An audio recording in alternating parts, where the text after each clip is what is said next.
మనకందరికీ తెలుసు, ఆంధ్ర రాష్ట్రానికి పెట్టుబడులని ఆకర్షిస్తూ ఉన్నాం.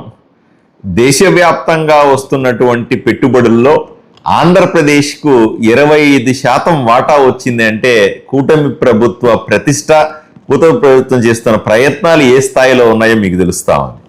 కానీ కర్నూలు జిల్లాలో కూడా ఓర్వకల్లు ప్రాంతాన్ని మనం బాగా పెద్ద ఎత్తున అభివృద్ధి చేసుకుంటున్నాం. ఓర్వకల్లు అంటే చాలా మంది మన ప్రాంతంలో అడుగుతుంటారు. పశ్చిమ నియోజకవర్గాల్లో మన ప్రజలందరూ, ఆదోని ప్రజలు కానీ మిగతా చుట్టుపక్కల వాళ్ళు అడుగుతూ ఉంటారు, ఎక్కడో ఓర్వకల్లు డెవలప్ అయితే ఆదోని ఎలా అభివృద్ధి చెందినట్టండి? ఆదోని రెండవ బాంబేగా ఒకప్పుడు ప్రసిద్ధి పొందింది. ఈరోజు చూస్తే ఒక్క పరిశ్రమ కూడా లేకుండా పోయింది. దీన్ని అభివృద్ధి చేసే పరిస్థితి లేదా అని అంటారు. మనం ప్రజల్లోకి వెళ్ళినప్పుడు కూడా మాకు ఉద్యోగాలు కల్పించడానికి 4 పరిశ్రమలు పెడితే ఆడ మగ తేడా లేకుండా కష్టపడి పని చేస్తామండి అని కూడా చెప్తూ ఉంటారు. నిరుద్యోగులు చాలా ఇబ్బంది పడుతున్నారన్న విషయం తెలిసిందే.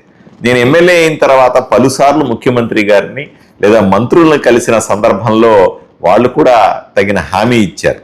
కాకపోతే మొన్ననే అసెంబ్లీ సందర్భంగా ముఖ్యమంత్రి గారు కానీ లేదా ఉప ముఖ్యమంత్రి గారిని కానీ లేదా భారీ పరిశ్రమల శాఖ మంత్రి టీజీ భరత్ గారు కానీ వీళ్ళందరినీ కలిసినప్పుడు వాళ్ళు చెప్పినది, ఆదోనిలో మంచి ల్యాండ్ చూపించండి, తప్పనిసరిగా మాకు వస్తున్నటువంటి పరిశ్రమలని ఇక్కడ డైవర్ట్ చేసే అవకాశం కూడా ఉంది, ఆ రకంగా కూడా మా ప్రయత్నం మేము చేస్తాం, మీకు సాయం చేస్తాము అని చెప్పారు.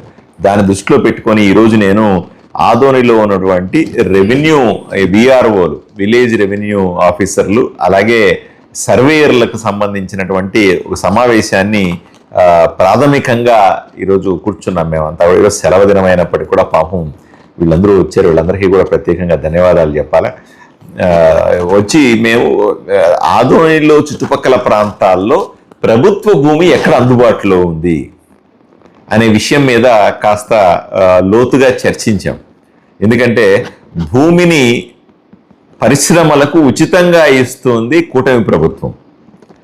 రెండవది, వాళ్ళకు కావాల్సిన రిజిస్ట్రేషన్ చేసే సమయంలో రాయితీలు ఇవ్వడం, పన్నుల్లో రాయితీ ఇవ్వడం, వాళ్ళకి ఇచ్చేటువంటి కరెంట్లో కూడా రాయితీ ఇవ్వడం, ఇట్లాంటివన్నీ చేయడం ద్వారా పరిశ్రమలని ప్రోత్సహించాలనుకుంటుంది కూటమి ప్రభుత్వం. దానికి అనుగుణంగా ప్రభుత్వ భూమిని మనము ఐడెంటిఫై చేసి దాన్ని ప్రభుత్వానికి కానీ వస్తున్నటువంటి పరిశ్రమల వాళ్ళకు చూపెట్టి వాళ్ళని ఇక్కడికి ఆకర్షించాలా అన్నది మన ఉద్దేశం.